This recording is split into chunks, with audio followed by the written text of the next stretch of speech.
2026 சட்டமன்ற தேர்தலை கருத்தில் கொண்டு அதிமுக பாஜக கூட்டணி அமைத்துள்ள நிலையில் அந்த கூட்டணியில் இருந்த ஓ பன்னீர்செல்வம் கடந்த சில நாட்களுக்கு முன்னர் கூட்டணியில் இருந்து விலகுவதாக அறிவித்தார். அதோடு பாஜக தனக்கு உரிய மரியாதையை கொடுக்கவில்லை என்றும், பிரதமர் மோடி தமிழ்நாடு வந்தபோது அவரை சந்திக்க நேரம் கேட்டும் தனக்கு நேரம் ஒதுக்கப்படவில்லை என்றும் அடுக்கடுக்கான குற்றச்சாட்டுகளை முன்வைத்தார். கடந்த காலங்களில் டெல்லி பாஜக தலைகள் அடிக்கடி ஓ பன்னீர்செல்வத்தை நேரடியாகவே அழைத்து பல முறை அவருடன் பேச்சுவார்த்தை நடத்தியது. ஆனால் இப்போது அவரை திட்டமிட்டே பாஜக ஒதுக்கியுள்ளது என்று ஓ பன்னீர்செல்வம் ஆதரவாளர்கள் அதிருப்தியை வெளிப்படுத்தினர். இந்த சூழலில்தான் தமிழ்நாடு முதலமைச்சர் ஸ்டாலினை கடந்த சில நாட்களுக்கு முன்னர் அவரது இல்லத்திலேயே சந்தித்து பேசினார் ஓபிஎஸ். இதனால் அவர் திமுக கூட்டணியில் இணைய உள்ளார் என்ற பேச்சு அடிபட்டது.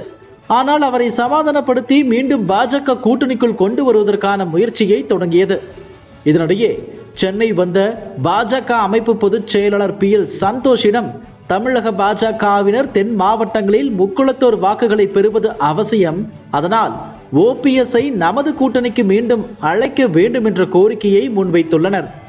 ஆனால் PL சந்தோஷ் அதனை நிராகரித்து விட்டதாக சொல்லப்படுகிறது. இதனை அறிந்த ஓபிஎஸ் கடும் அதிருப்திக்குள்ளானதாக சொல்லப்படுகிறது.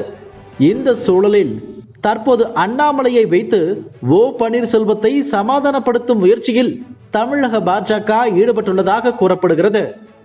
மறுபுறம் பாஜக கூட்டணியை விட்டு வெளியேறி விட்டீர்கள், இனி அவர்களின் சகவாசமே வேண்டாம் என்று திமுக ஓபிஎஸ்ஸிடம் கூறி வருவதாகவும் சொல்லப்படுகிறது. ஏற்கனவே குழம்பி போயிருக்கும் ஓபிஎஸ் மீண்டும் பாஜகவுடன் கூட்டணிக்கு காத்திருப்பதா, இல்லை திமுக பக்கமே ஒதுங்கி விடலாம் என்ற யோசனையில் இருப்பதாக சொல்கின்றனர் ஓபிஎஸ்க்கு நெருக்கமானவர்கள். என்ன நடக்கப் போகிறது என்பதை பொறுத்திருந்து பார்க்கலாம். இதுபோன்ற செய்திகளை மேலும் தெரிந்து கொள்ள எங்களது யூடியூப், ஃபேஸ்புக் மற்றும் ட்விட்டர் ஆப்களை சப்ஸ்கிரைப் செய்யவும்.